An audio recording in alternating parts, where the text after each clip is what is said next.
Assalamualaikum warahmatullahi wabarakatuh.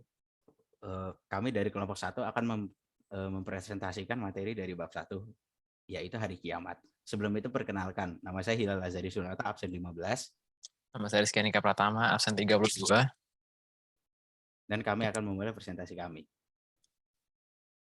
Apa itu hari kiamat? Hari kiamat adalah hari berakhirnya seluruh kehidupan di dunia. Hari pertimbangan amal dan juga segala hal yang dilakukan manusia semasa hidupnya. Beriman kepada hari kiamat juga merupakan kewajiban umat Islam, yang merupakan rukun iman yang kelima. Lalu hari akhir menurut Al-Quran. Yang pertama ada kiamat sugra atau kiamat kecil. Ini diambil dari firman Allah, Quran Surat Al-Imran ayat 3, ayat 185. Kullu nafsin za'iqatul maut. Wa innama tuwafuna ujukum yaumal qiyamah. Faman zuzi ha'anis sari wa uzhilal jannata qad faz. Wamal hamatut dunya illa mata'ul gurur. Nah, ini dalilnya itu tentang kiamat sugra atau kiamat kecil, yang artinya tiap-tiap yang berjiwa akan merasakan mati. Dan sesungguhnya pada hari kiamat sajalah disempurnakan pahalamu. Barang siapa dijauhkan dari neraka dan dimasukkan ke dalam surga, maka sungguh ia telah beruntung. Kehidupan dunia itu tidak lain hanyalah kesenangan yang memperdayakan. Kiamat sugra ini juga berarti peristiwa datangnya kematian bagi makhluk, termasuk manusia, yang bersifat lokal dan individu. Biasanya kiamat ini berupa bencana alam. Lalu yang kedua ada kiamat kubra atau kiamat besar. Kiamat ini berarti peristiwa berakhirnya seluruh kehidupan makhluk dan hancur leburnya alam semesta secara total dan serentak. Proses terjadinya hari kiamat tersebut dijelaskan oleh Allah Subhanahu wa taala dalam banyak ayat. Di antaranya adalah Quran surat At-Takwir ayat 1 sampai 3, yaitu idza sama unsuku wirat wa iza nuhyu munkadarat wa idzal jibalu sujirat. Nah, lalu kita lanjut ke bagian selanjutnya.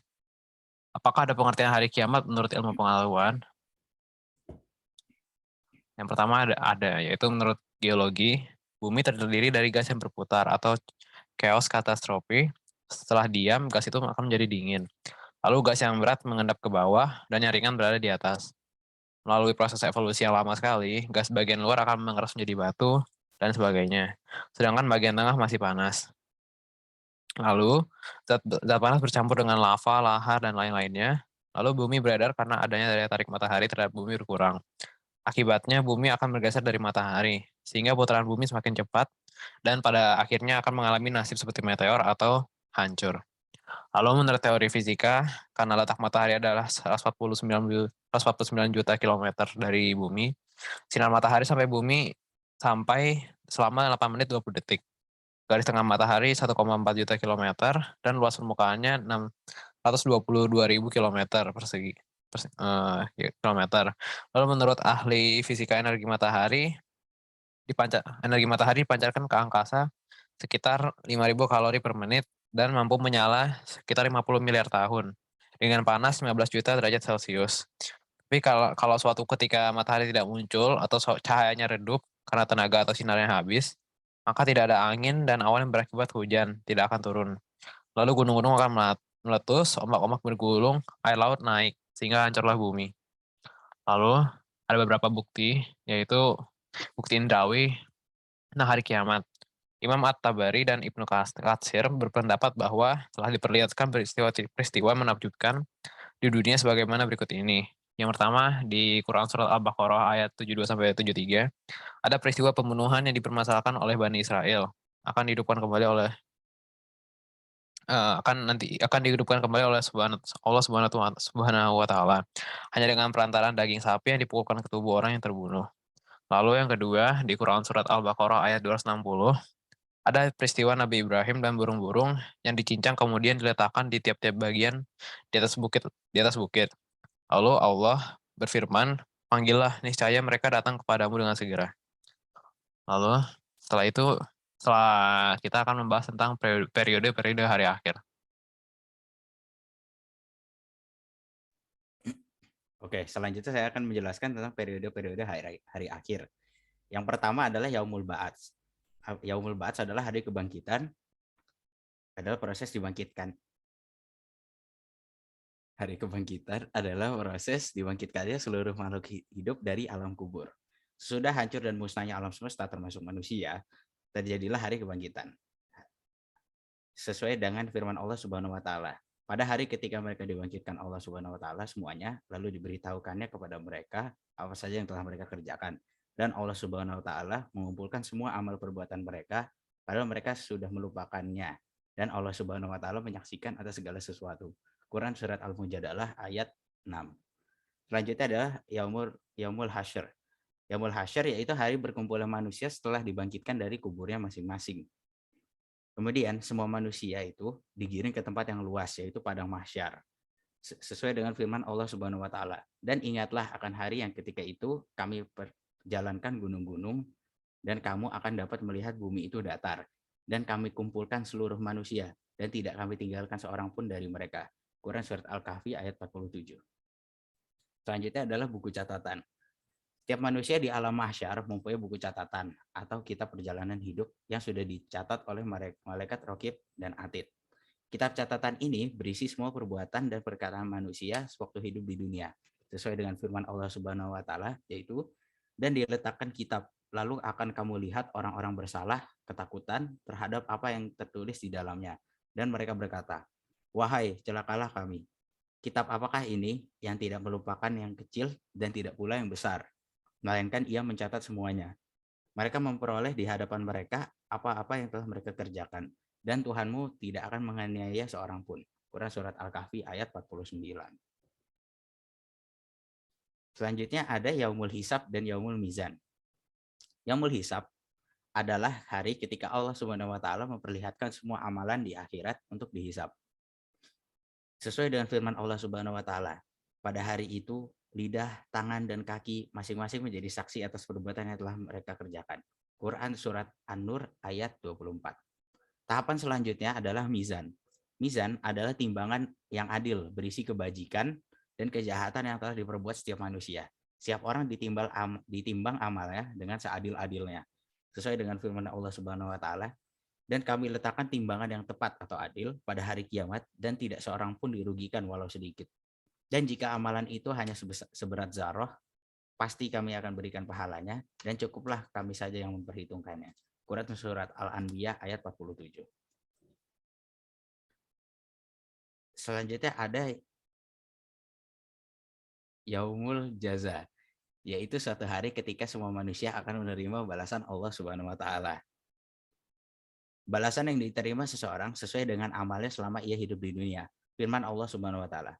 Pada hari itu tiap jiwa diberi balasan dengan apa yang telah diusahakannya. Tidak seorang pun dirugikan pada hari tersebut.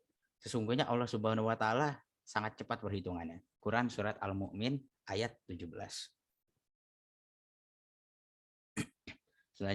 Selanjutnya adalah balasan perbuatan baik dengan surga. Setelah seluruh manusia dihisap dan melalui timbangan, mereka diberikan balasan yang sesuai dengan amal perbuatannya. Pada saat itu terbagilah manusia menjadi dua golongan. Adapun bagi mukmin yang bertakwa kepada Allah Subhanahu wa taala, pasti akan menerima balasan yang setara yaitu berupa surga. Surga disediakan Allah Subhanahu wa taala sebagai karunia kepada hambanya. Balasan perbuatan buruk dengan neraka.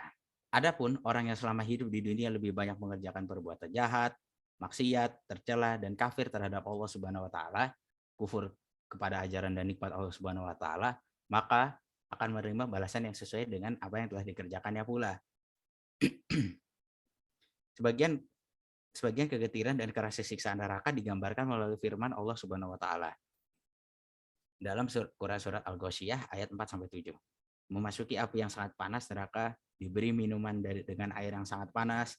Mereka tidak memperoleh makanan selain dari pohon yang berduri, yang tidak menggemukkan, yang tidak pula menghilangkan lapar. Selanjutnya adalah hakikat beriman kepada hari akhir. Iman kepada hari akhir merupakan rukun iman kelima yang harus diyakini oleh setiap umat muslim. Segala perbuatan yang dilakukan oleh setiap manusia, baik maupun buruk, akan dipertanggungjawabkan di akhirat kelak.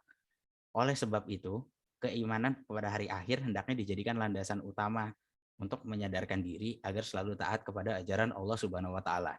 Banyak ayat dan hadis yang memerintahkan kita agar meyakini datangnya hari akhir. Di antaranya adalah firman Allah Subhanahu wa taala pada Quran surat Al-Baqarah berikut. Walladzina yu'minuna bima unzila ilaika wa ma unzila min qablik wa bil akhirati hum yuqinun. Yang artinya, dan mereka yang beriman kepada Al-Quran yang diturunkan kepadamu Muhammad dan kitab-kitab yang telah diturunkan sebelum engkau, dan mereka yakin akan adanya akhirat. Kemudian dalam percakapan Rasulullah Shallallahu Alaihi Wasallam dengan malaikat Jibril yang panjang tentang iman, Islam, dan ihsan, beliau bersabda ketika ditanya tentang iman. Beliau menjawab, kamu beriman kepada Allah, malaikat-malaikatnya, kitab-kitabnya, para rasulnya, hari akhir, dan takdir baik dan buruk. Hadis riwayat Muslim.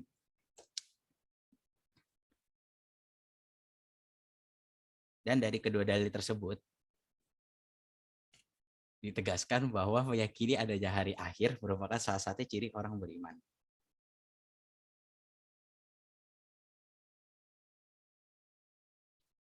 Lalu yang terakhir adalah hikmah beriman kepada hari akhir.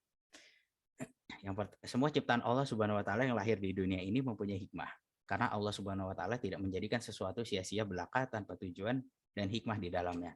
Di bawah ini adalah beberapa hikmah iman kepada hari akhir. Pertama, muncul rasa kebencian yang dalam kepada kemaksiatan dan kebejatan moral yang mengakibatkan murka Allah Subhanahu wa taala di dunia dan di akhirat.